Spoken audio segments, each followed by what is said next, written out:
What is good, guys? Today we're going to be talking about another AFC team, AFC North team to be specific. That is the historic Pittsburgh Steelers franchise and their 2022 NFL season. So, going into the season with this team, there were some question marks. It's the first year post Big Ben. Big Ben's been there nearly 2 decades. The first time Mike Tomlin hasn't had him on the roster. What are they going to do? So first, they go out and sign Trubisky, my former quarterback for my Bears. They signed him to a 2-year deal, but the deal was very, very cheap. They basically weren't paying him anything. I mean, I think he could have made more as a backup than what he was making as the Steelers starter at the time. And, Steelers Nation, the fans, they were ripping the move, getting out their terrible towels. But I liked it. I was a Trubisky guy. I thought that Mitchell Trubisky just was in a bad situation and put in the right situation on the right franchise could be a starter at bare minimum. I was wrong. Mitchell Trubisky is a backup quarterback in this league. Now, had he gone to a competent roster like the Chiefs or the Steelers his rookie year, maybe he could be more. But some guys don't work. Some guys aren't meant to work. I mean, the same could be said for Josh Rosen. Dwayne Haskins, the late Dwayne Haskins, unfortunate passing. That's another thing that started off the season horrible. Trubisky got a bunch of guys to go down to Florida, to train, to get ready for the upcoming season, and the horrible tragedy with Dwayne Haskins happened. So, it was emotional. It was hard. And there was no clear starter. I mean, there were rumors Mason Rudolph could potentially start over Trubisky and Pickett. And yeah, might I quite add, after Trubisky gets signed, a little over a month later, Kenny Pickett just falls into their lap. Draft him 20th overall, the only quarterback to go in the first round in this past year's draft of 2022. But yeah, Trubisky beats him out in camp. And I thought Trubisky looked fine, but apparently there was like a halftime altercation between him and Deontay Johnson. That's one of the main reasons Mike Tomlin decided to bench him at half, and it was Kenny Pickett's team the entire way out, except for like that one game Pickett got a concussion or got hurt or something like that. But anyways, yeah, that was the end of Trubisky, and the Kenny Pickett era started. Big Ben's a huge fan of him, apparently. And, they started bad, but somehow, some way, they had a chance, a legitimate chance, might I quite add, to make the playoffs in the low to AFC in the final week of the regular season, week 18. Had Miami lost, New England lost, and Pittsburgh won, they would have gotten in.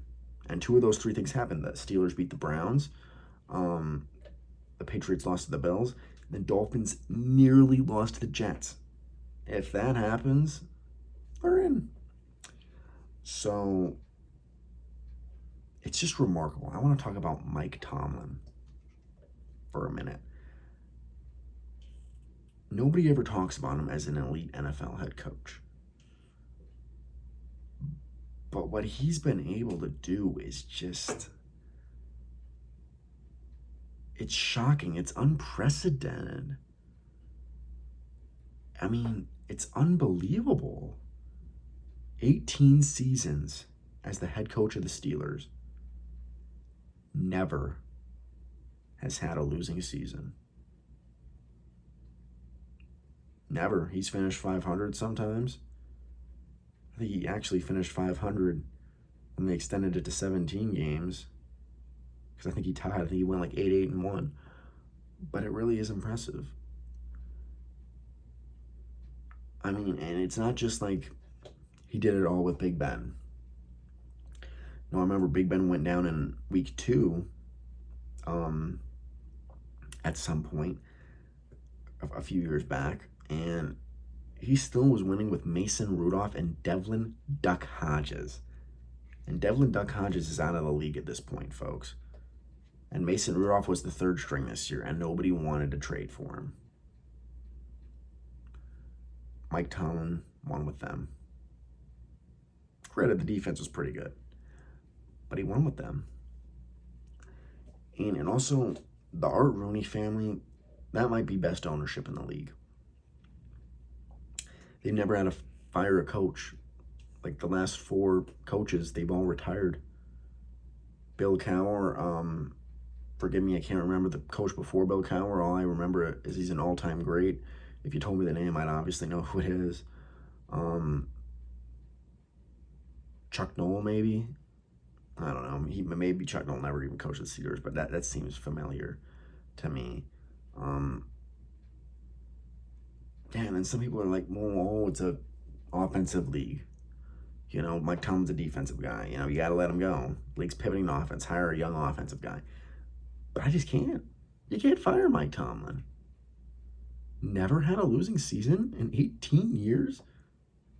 Forget today's league and any time in the league. That's a remarkable achievement.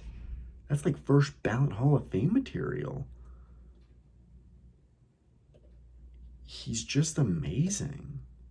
He's a great leader. Talk about leading men. He leads men. Where do the Steelers go from here? I think they have a tremendous amount of upside.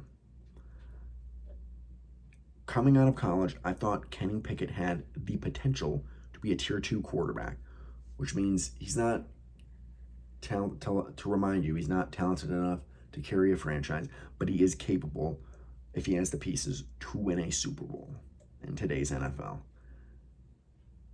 And I saw improvement throughout his entire rookie year. I would stick with him going into the year, which I think they plan on doing. Pickett looks like he's going to be the guy. Now, if Lamar stays, he's still going to be the 4th best quarterback in the division, which is a whole other conversation, but I like Pickett. I think I do. Run the football with Najee Harris. They always draft wide receivers well, even though they lost Claypool. George Pickens is going to emerge. Pat Freiermuth, the tight end. Deontay Johnson, we mentioned before. Defense is always great under Tomlin. Love the coaching staff. Love Chris Boswell as the kicker. It's reliable. If they can just fix the offensive line and Pickett continues to develop. Telling the Steelers, weak schedule. They have a weak schedule. They almost made the playoffs this year. But I ain't ruling it out. Especially if Lamar goes somewhere else. I mean, I don't know what's happening with Lamar. That's a whole other discussion, whole other video, but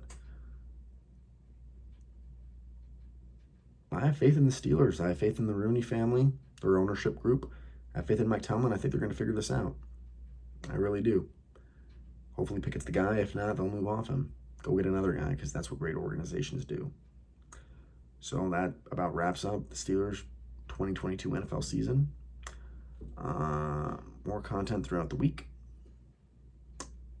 And yeah, please like, comment, and subscribe.